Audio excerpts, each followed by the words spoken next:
Hello everyone, good morning. कैसे हो आप सब लोग? आई होप आप सब लोग ठीक होंगे। तो आज जो ब्लॉग है बहुत लेट है और मैं अपनी जो पढ़ाई है वो भी लेट कर रही हूँ, क्योंकि घर में जो है हमारे गेस्ट आए हुए हैं 1-2 दिन के लिए। तो उनके सामने मैं वीडियो नहीं बना पाती, शूट नहीं कर पाती, क्योंकि वो कभी भी कमरे में आ जाते हैं और वो जिस कमरे में मैं पढ़ाई करती हूँ उनको उसी कमरे में सोना था, तो इस चक्कर में मैं नहीं बना पाई थी। और फ्रेंड्स, हम लोग जो स्टडी करते हैं उस टाइम अगर कोई आ जाता है तो बड़ी ही दिक्कत हो जाती है, क्योंकि हमारा जो काम है वो बढ़ जाता है और हमारी ज़िम्मेदारी और डबल हो जाती है। हाउसवाइफ की यही प्रॉब्लम्स होती हैं कि अगर कोई भी रिलेटिव या रिश्तेदार या फिर कोई जानने पहचानने वाला आ जाता है तो हमारी और प्रॉब्लम बढ़ जाती है। मेरे साथ तो ऐसा ही होता है। और कुछ मेरी तबीयत ठीक नहीं है, क्योंकि मुझे जुकाम, खांसी, सर्दी हो रखी है और मेरी बैक में तो ज़्यादा ही प्रॉब्लम है, वो भी ठीक नहीं हो रही है।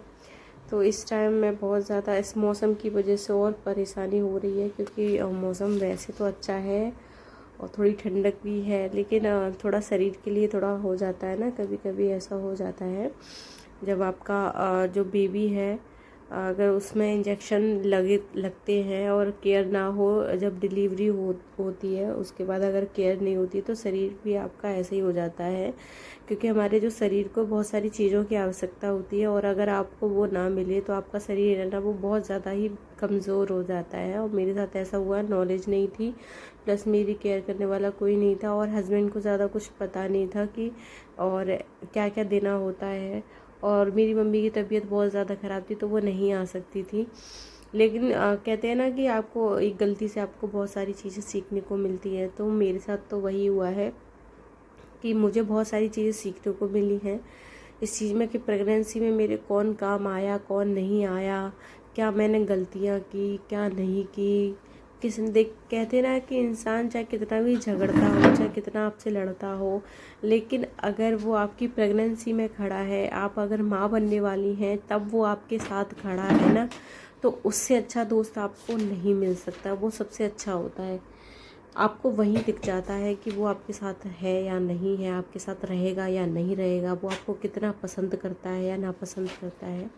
तो वही मेरे साथ हुआ कि उसी टाइम दिख जाता है कि जो इंसान अपने अगर कोई माँ बनने वाला है और उसको नहीं देख सकता है, साथ रह रहा है फिर भी, तो उससे ज़्यादा बेकार इंसान कोई नहीं है, क्योंकि उस कंडीशन में आपको दूसरे की आवश्यकता पड़ती है, दूसरे की हेल्प की ज़रूरत पड़ती है। आप दूसरे की हेल्प के बिना कुछ नहीं कर सकते। और मेरी कंडीशन में बहुत ज़्यादा ख़राब थी, क्योंकि मेरी जो हेल्थ है वो बहुत ज़्यादा ख़राब थी और उसी टाइम पे ये सब हो रहा था।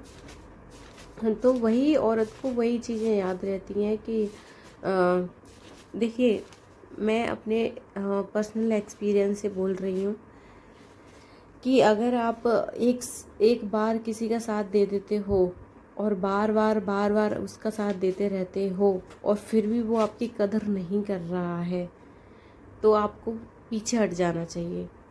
आपको ये नहीं सोचना चाहिए कि अरे यार रिश्ते ख़राब होंगे या नहीं होंगे, आपको पीछे हट जाना चाहिए। मेरा तो यही मानना है, क्योंकि हम साथ दे रहे हैं, वो साथ नहीं दे रहा है, वो आपको इग्नोर मार रहा है, तो आपको पीछे हट जाना चाहिए। तो मेरा ये मानना है कि अगर आप अपनी ज़िंदगी में खुश रहना चाहते हैं तो बहुत सारी चीज़ों को इग्नोर भी करना सीखिए। अगर आप इग्नोर नहीं कर सकती हैं तो आप अपनी ज़िंदगी में आगे नहीं बढ़ पाएंगी। तो इसलिए बहुत सारी चीज़ों को आपको इग्नोर ही करना पड़ता है। मेरा ये पर्सनल एक्सपीरियंस है। जो इंसान अपनी कदर खुद करना जानता है तो दूसरे भी उसकी कदर करते हैं, नहीं तो कोई नहीं कदर करता आपकी, ना आपके घर वाले, ना ही आपके ससुराल वाले, ना ही बच्चे, नहीं कोई भी नहीं। तो आपकी खुद की वैल्यू सीखो, उसके बाद ही आप आगे बढ़ो और बहुत सारी चीज़ों को आप इग्नोर मारना भी सीख जाओ। जब आप सीख जाएंगे तो आप बेहतर ज़िंदगी जीना भी सीख जाएंगे। और मोस्ट इम्पोर्टेंट एक चीज़ और है, वो है आपकी खुशी, आपकी हंसी। आप किस चीज़ में खुश हो, आपकी हंसी, आप बात बात पे हंसते हो या नहीं हंसते हो, ये बहुत ज़्यादा इम्पोर्टेंट है। इसके बिना कुछ भी नहीं है।